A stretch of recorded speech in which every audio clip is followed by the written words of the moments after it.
Good evening there, everybody. What is happening? Hopefully, you all are having a wonderful day today. So, when it comes down to it, I thought, of course, that I would talk about the great matchup, of course, that ended up happening tonight. At least the great matchup, but not the great fight between that of Mr. Terence Bud Crawford and Errol Spence Jr. And for those of you, of course, that have not heard the news by now or did not end up buying the fight or watching the fight for yourself, Mr. Terence Bud Crawford was able to beat that of Mr. Errol Spence Jr. And not only did he beat Errol Spence Jr., but he pretty much whooped his ass for every single round after the fourth round in this fight. And, the first four rounds of the fight, in my view, they were relatively competitive. I believe that the first round could have went either way. A lot of people gave it to Mr. Terence Bud Crawford. I personally gave it to Spence because of some of the body work, and on top of that, it looked like he was, kind of working on his game plan a little bit better by being that of the aggressor. It didn't look like Terence Bud Crawford was landing much more other than that of repeated jabs. But the second round, of course, had to go to Mr. Terence Bud Crawford because Terence Bud Crawford ended up getting a knockdown with that swivel jab or that swivel hook, I believe, that he came back with the right hand. The third round, of course, I think was probably the most pronounced and the clear round for Mr. Errol Spence Jr. And every round after that, I think was Mr. Terence Bud Crawford's. He pretty much whooped Errol Spence Jr.'s ass from pillar to post in this fight. And once again, pretty much every round after that of the third round really was not even super duper competitive. Maybe the fourth round was probably the last round that I believe was somewhat competitive. Now, once again, for those of you that ended up watching my fight previews and my fight predictions of both of these fights that were about to happen, you know that I predicted Mr. Stephon Fulton to beat that of Mr. Naoya Inoue by that of unanimous or majority decision. You also know that I picked Errol Spence Jr. to beat Terence Bud Crawford by unanimous or majority decision, or by that of split decision.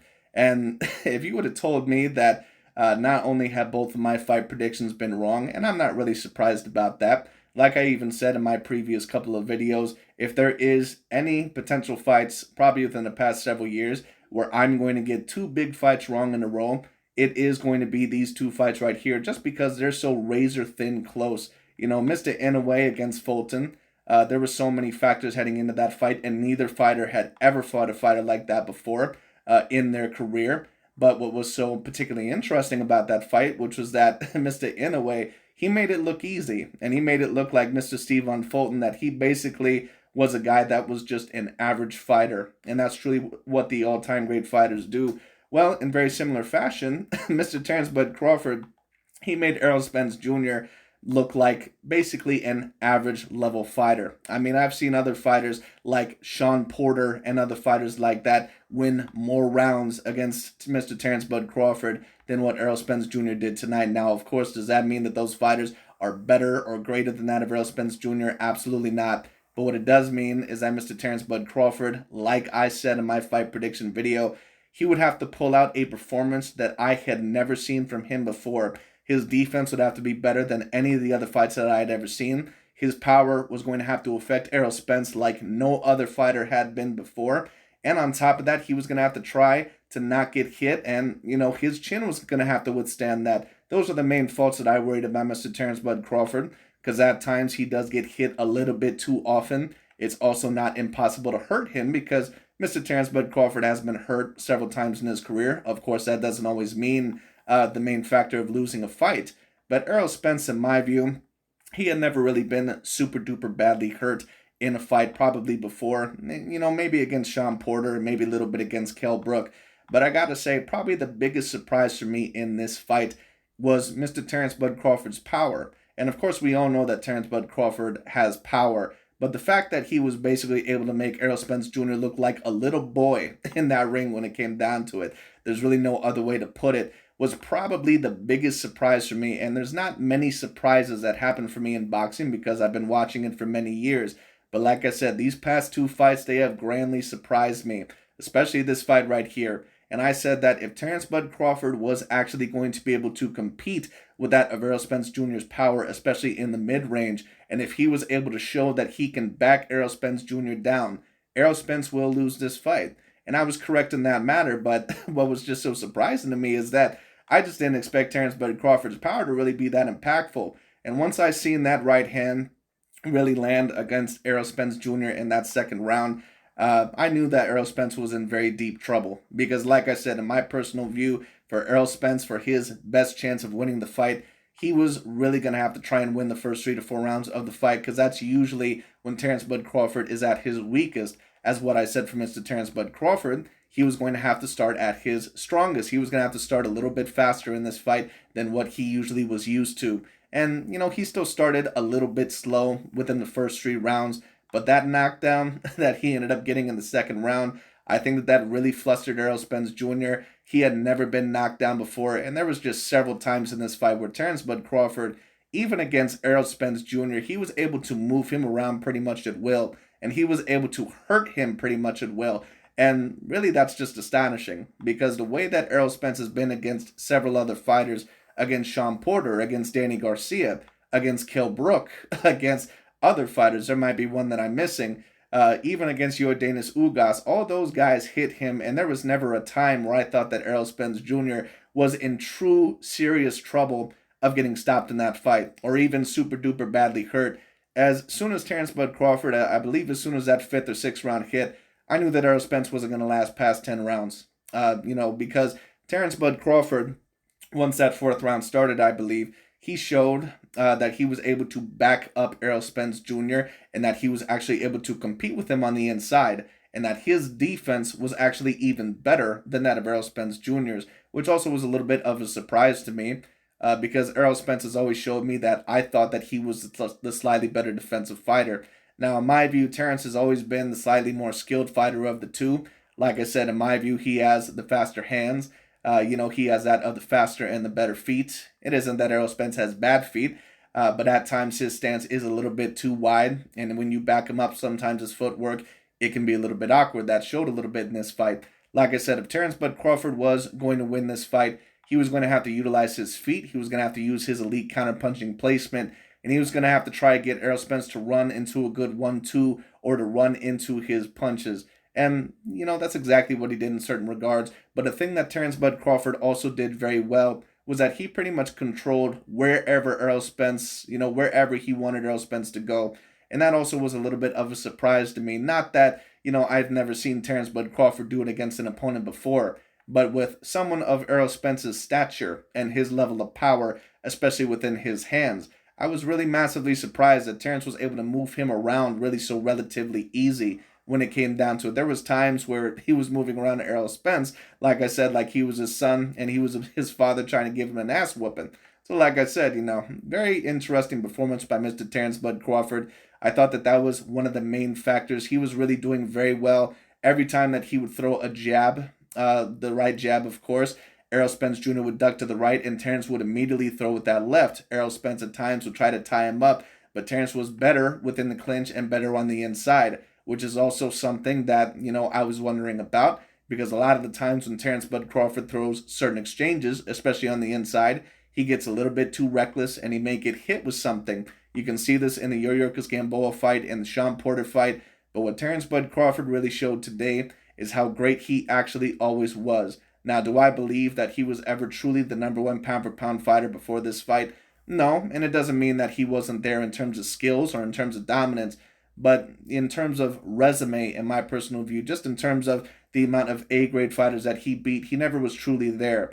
After this fight, I don't think that there's any doubt that, in my personal view, even after Mr. Inoue's great performance over Mr. Stephon Fulton, Terence Bud Crawford right now has to be the undisputed number one pound-for-pound fighter over Canelo Alvarez, over Alexander Usyk, over that of Mr. Naoya Inoue. Errol Spence now has to drop, especially out of the top 5 pound-for-pound. He's over Tyson Fury, Terence Bud Crawford, that is, over any fighter that I had within my top 5 pound-for-pound. Because not only did he beat Errol Spence Jr., he made it look absolutely flawlessly easy. Like I said, other than round 3, which I believe was the round that was the most pronounced and the most clear and dominant for that of Errol Spence Jr., there wasn't really another round that Errol Spence Jr. ever clearly landed. It just is what it is. So, once again, extraordinarily impressive by that of Terence Bud Crawford. Like I said, and perhaps I already mentioned it, but the power really surprised me in this fight. It's not that, once again, that I knew that, that I didn't know that he had power. Of course, we all know that Terence Bud Crawford had power. But the fact that he was able to move him around, like the way that Terence was able to beat up Errol Spence, you would think that Terence Bud Crawford was a goddamn middleweight in this fight. You would have thought that he was Canelo Alvarez. He was moving around Errol Spence in the second half of the fight so easily. And once again, that was really what majorly shocked me. I did not think that his power was truly going to be that impactful. But like I said in my prediction video, if Terence Bud Crawford can compete with Errol Spence Jr.'s power within that of the mid-range, and if he can show Errol Spence Jr. that he can deal with the pressure and deal with that level of power, especially on that of the inside, and if it stays within the mid-range, kind of like I said that about Mr. Inoue against Fulton, that fighter is going to lose. Errol Spence or Stephon Fulton, they're more than likely going to lose. And a lot of the time, Spence and Mr. Fulton, certain people were wondering why weren't they throwing this certain punch? Why weren't they throwing that certain punch?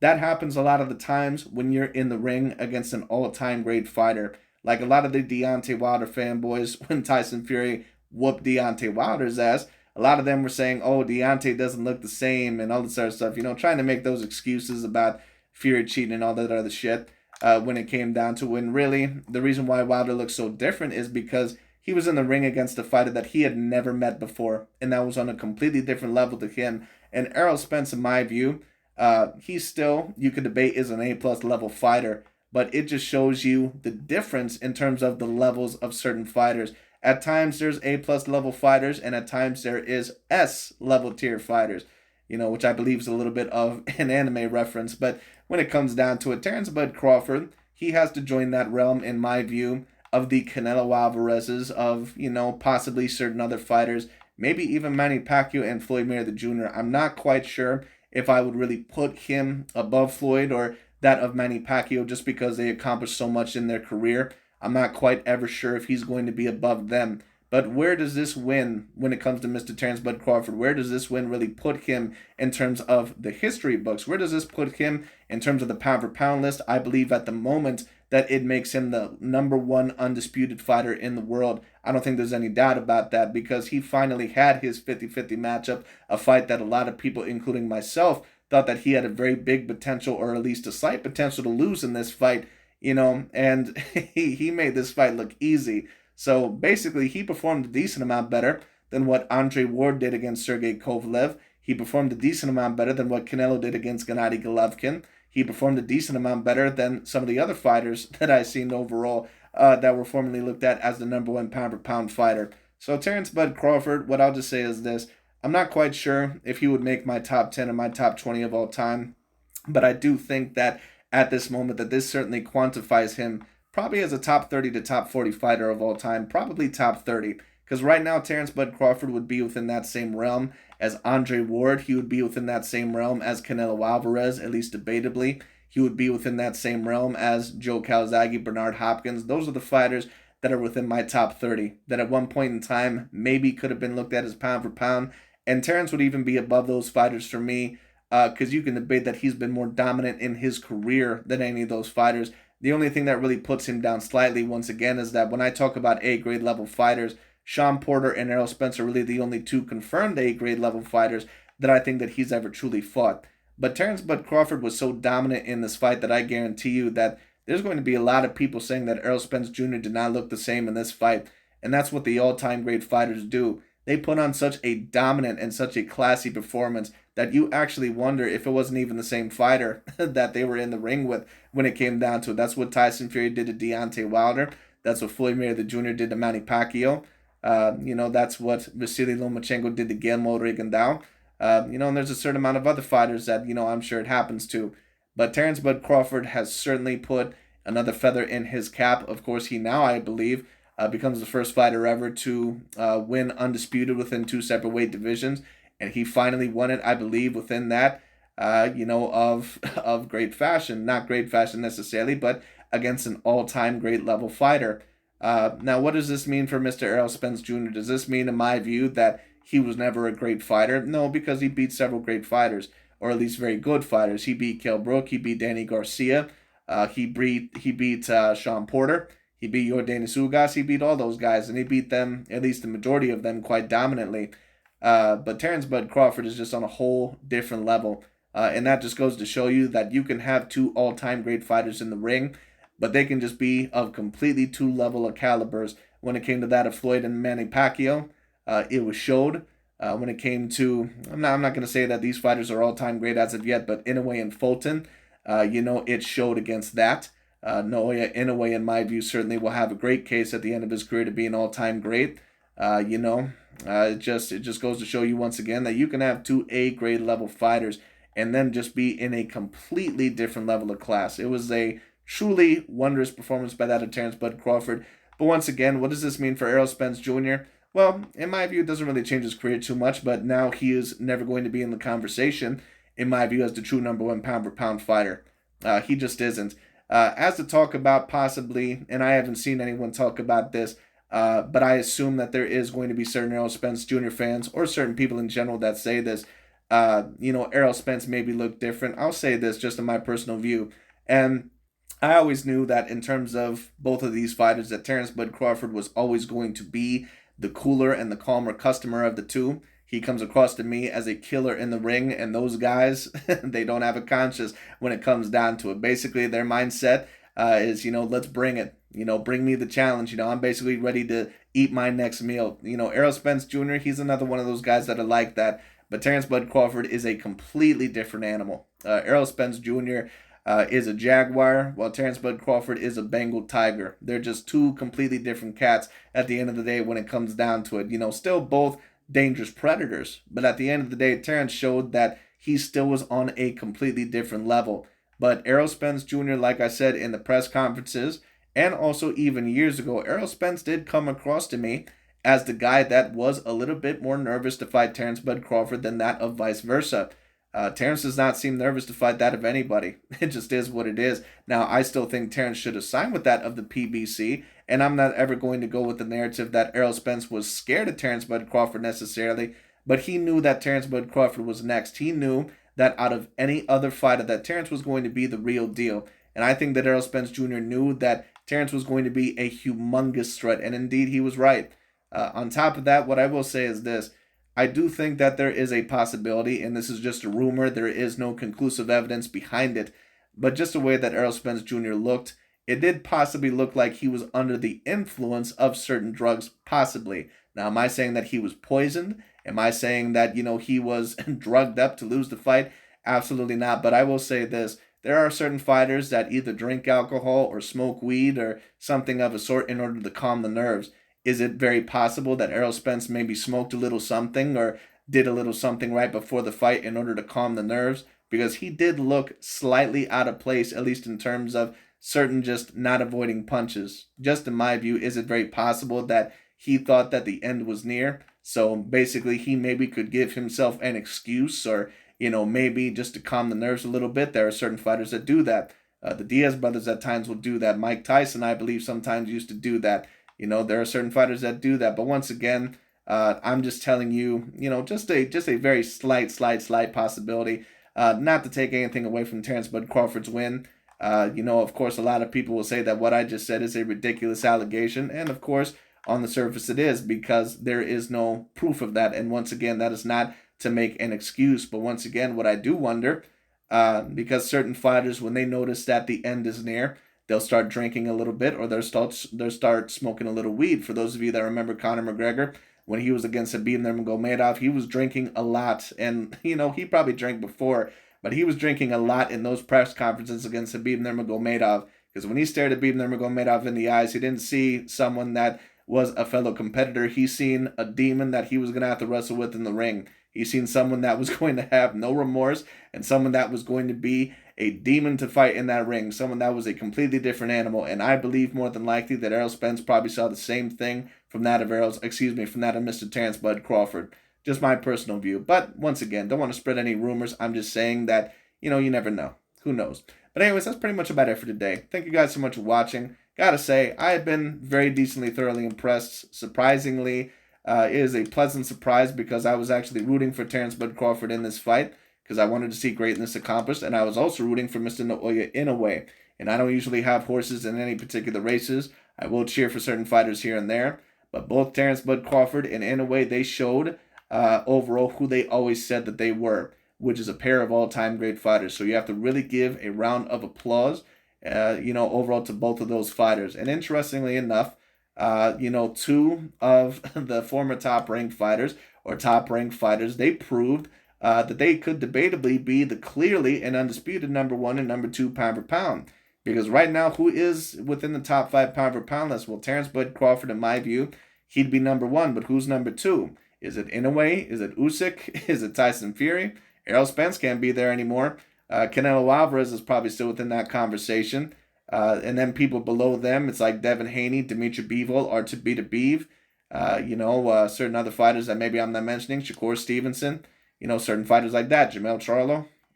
Guys like that.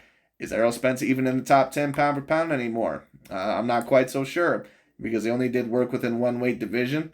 And on top of that, the fighters that he beat, it's not like they were guys that would have beat Terence. So I don't know. But, that's really up to you. Maybe you think Errol Spence is still a top 10 pound for pound fighter.